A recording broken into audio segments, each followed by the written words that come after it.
सेवा ही मेरी पहचान, शंकर सोनेजा। सेवा ही जिनकी पहचान, वो हैं शंकर सोनेजा। फ्री मालेगांव का काढ़ा, फ्री जोड़ों के दर्द का तेल, फ्री नसों के दर्द से छुटकारा पाने की पीने की दवा। सेवा का लाभ उठाइए, सदैव आपकी सेवा के लिए हाजिर रहते हैं शंकर सोनेजा। तव्हांजी होटल जाम सुठी आ, सर्विस भी बेस्ट आ ऐं फूड भी अमेजिंग आ। पर तव्हां डेजर्ट में कुछ फ्री ॾींदा आहियो? मैडम फ्री में तो तव्हांखे रिश्तो.com जी रजिस्ट्रेशन मिलंदव। अच्छा जी हाँ दोस्तों, रिश्तो.com ते रजिस्ट्रेशन बिल्कुल फ्री आहे। जे मिटी माइटीअ लाइ तव्हां सिंधी ऑनलाइन मैट्रिमोनियल साइट ॻोल्हे रहिया आहियो त अॼु ई कॉन्टेक्ट कयो रिश्तो.com, सिंधियुनि जो सिंधियुनि सां ऑनलाइन सिंधी मैट्रिमोनी। नमस्कार, मैं राजेश दलवानी, आप देख रहे हैं उल्लास लाइन बुलेटिन। उल्लासनगर शहर में बार बार बिजली बंद होने से नागरिकों का जनजीवन पूरी तरह से अस्त व्यस्त हो चुका है। दिन में बिना किसी पूर्व सूचना के कई बार बिजली बंद कर दी जाती है, जिससे घरेलू कार्य, व्यावसायिक गतिविधियां और विद्यार्थियों की पढ़ाई सभी प्रभावित हो रही है। नागरिकों की लगातार शिकायतों के बावजूद महावितरण विभाग इस ओर कोई ध्यान नहीं दे रहा है, जिससे जन आक्रोश बढ़ता जा रहा है। इसी मुद्दे को लेकर महाराष्ट्र नवनिर्माण सेना मनसे के नेताओं ने मोर्चा खोल दिया है। मनसे के वरिष्ठ नेता बंडू देशमुख और शहर अध्यक्ष संजय गुगे के नेतृत्व में एक शिष्टमंडल ने कल्याण स्थित महावितरण कार्यालय जाकर मुख्य अभियंता मिश्रा जी से मुलाकात की और उन्होंने नागरिकों की समस्याओं से उनको अवगत कराया। इस दौरान हाल ही में शहर में लगाए जा रहे स्मार्ट मीटरों का भी मनसे ने विरोध किया है। नागरिकों का कहना है कि स्मार्ट मीटर लगाए जाने के बाद से उनके बिजली बिलों में भारी वृद्धि हो रही है। इस विषय को गंभीरता से उठाते हुए मनसे ने बिजली विभाग के अधिकारियों से स्पष्ट तौर पर कहा है कि यदि 15 दिनों के भीतर बार बार बिजली बंद की समस्या का समाधान नहीं किया गया तो मनसे बिजली विभाग के खिलाफ तीव्र आंदोलन करेगी।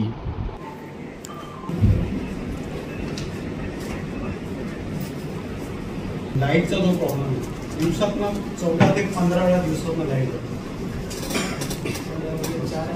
चार आणि आता लोक रात्र कामाला लोक जीन्स शिवतात, ग्राउंड शिवतात, पेटीकोट शिवतात, तुमची लाईट सातत्याने जाते, एक दिवस नाही। सगळ्यात महत्वाचं बिना मोटरचं पाणी येत नाही उल्हासनगर।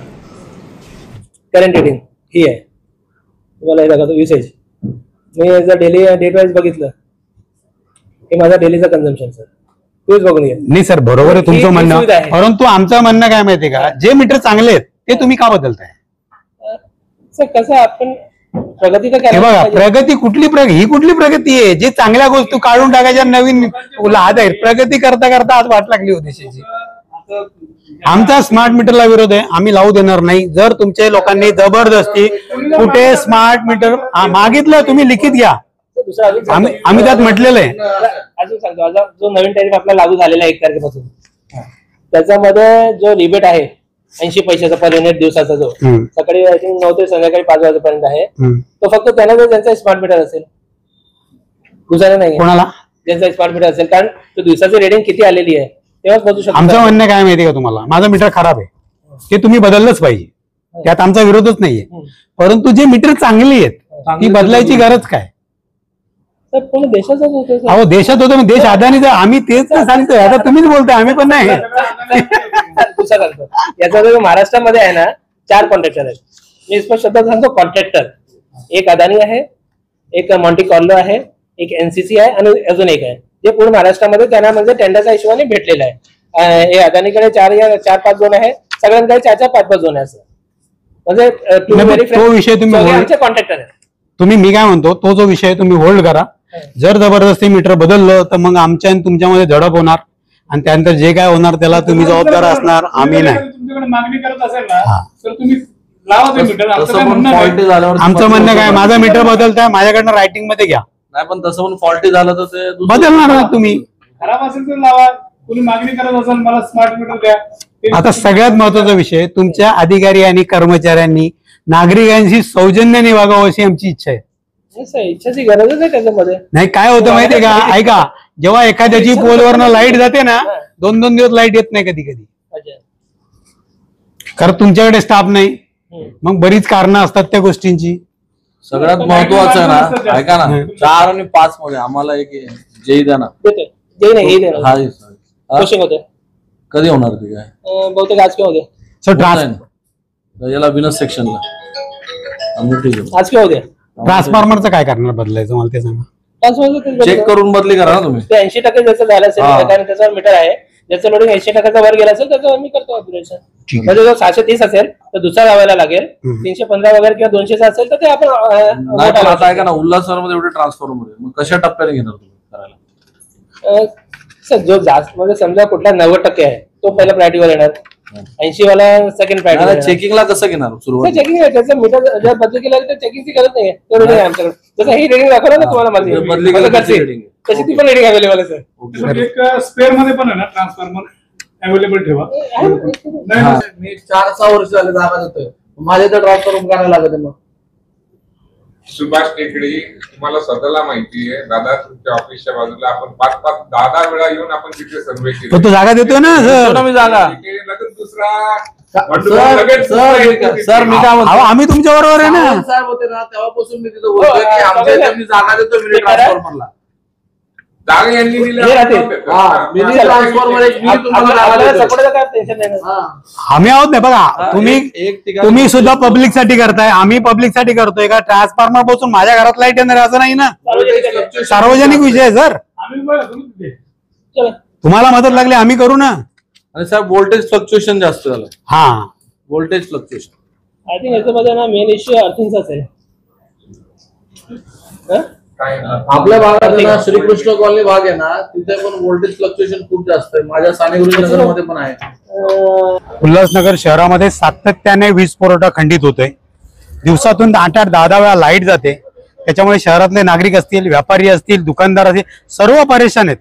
शहरामध्ये छोटे छोटे लघु उद्योग आहेत, त्यांचा व्यवसाय बंद पडलाय. जी लोक रोज हातावर कमवतात, हातावर खातात, त्यांना या लाईटमुळे प्रॉब्लेम होतोय. आम्ही सातत्याने 2 एक्झिक्युटिव्हला प्रॉब्लेम सांगून सुद्धा त्याच्यावर काही उपाययोजना होत नव्हत्या.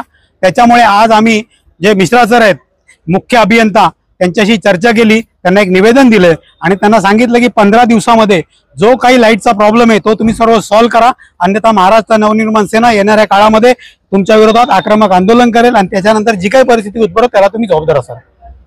काय आश्वासन दिलं जातं? त्यांनी बऱ्याचशा गोष्टी सकारात्मक आहेत, तेही करायला तयार आहेत, ते काही गोष्टी करतायत, परंतु विलंब होतोय. परंतु त्यांनी सांगितलं आम्ही काही गोष्टी ज्या प्रायोरिटीवर आहेत त्या करून वीज पुरवठा सुरळीत कसा होईल, विद्युत पोल कसे बदलता येतील, ट्रान्सफॉर्मर कसे बदलता येतील आणि जे काही लाईटशी संबंधित विषय आहेत त्या सगळ्या विषयांवरती, सबस्टेशनचा विषय, हे सगळे विषय ते घेऊन लवकरात लवकर सकारात्मक काम करून शहराला चांगला एक मेसेज देतील. उल्हासनगर शहरामध्ये जे वारंवार लाईट जाते त्याबाबत आणि बऱ्याच वेळेला काय होतं, ट्रान्सफॉर्मर रात्रीच्या वेळेला उडतात. मग त्यावेळेला यांच्याकडे ट्रान्सफॉर्मर अवेलेबल नसतो.